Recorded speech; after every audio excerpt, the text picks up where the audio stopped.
que a part del que ell havia publicat en vida, li he recollit tota la vessant periodística, una selecció, i vol dir que és repassar la premsa dels anys 20 i 30, que és el que no estava incorporat a l'obra, i aleshores l'anàlisi i la preparació de l'obra, i doncs és una qüestió que comporta molts anys. En el meu cas ha comportat molts anys d'investigació i una forta síntesi a última hora per fer una edició de l'obra completa de Tomàs Garcés, que quedarà ja com una edició definitiva, perquè ell ja fa anys que va morir, no? I aleshores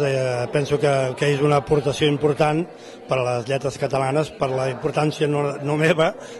òbviament, sinó del personatge de Tomàs Garcés.